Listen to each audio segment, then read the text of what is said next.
If your phone is the first thing you touch in the morning, you are not in control. But that's not the real problem. The real problem is what that habit costs you in energy by noon.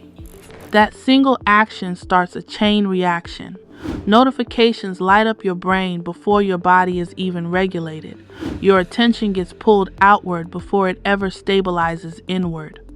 Most women don't have a time issue. They have an energy leak. And it begins here. Wealthy women don't live like this. Energy compounds when it's protected.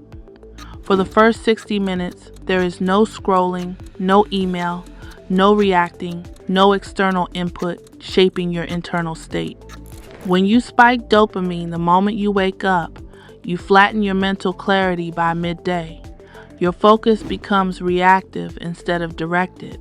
Your thinking becomes scattered instead of structured. This isn't about discipline. It's about preserving cognitive charge. Wealthy women don't start their day invaded. They start it intentionally. They decide what deserves access to their mind.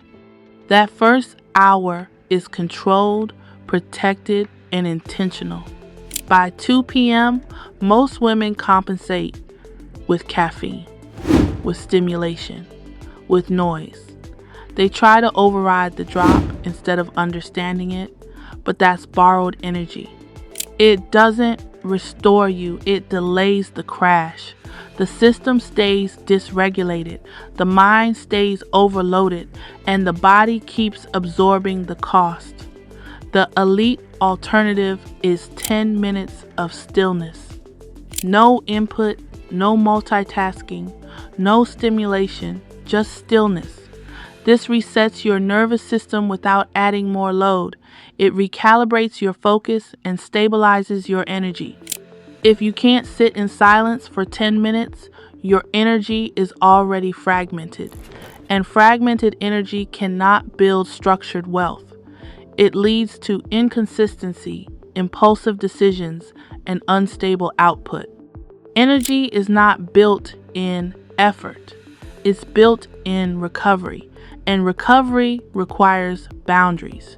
3 hours before sleep, digestion stops. 2 hours before sleep, ambition stops. 1 hour before sleep, stimulation stops. These are non-negotiables. When you ignore them, your system never fully powers down. Your sleep becomes shallow, your recovery becomes incomplete, and your next day starts at a deficit, forcing you back into the same cycle. If your day has no boundary, your stress has no ceiling. The nervous system remains active, the mind keeps racing, and the body never fully exits performance mode. Wealthy women don't crash at the end of the day. They close. They create a defined shutdown that protects their recovery and preserves their energy for the next day. This series optimized your biology. It lowered your cortisol. It aligned your rhythm. But biology without structure doesn't sustain results. Systems determine sustainability. Wealthy women don't protect money first. They protect energy. Because energy is the source of everything they build, sustain, and scale. If you protect your energy, you control your trajectory. Your output becomes cleaner, your focus becomes sharper, your decisions become more intentional. And most importantly, you stop operating from exhaustion. They protect their energy before they optimize anything else.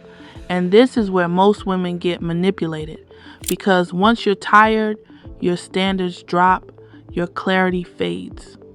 And in that state, you'll buy anything that promises relief. And that's why most supplements are useless. They target symptoms instead of fixing the system.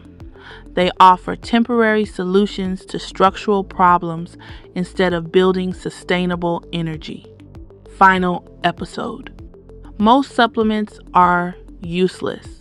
Here's what actually works. Subscribe. Keep the vault open.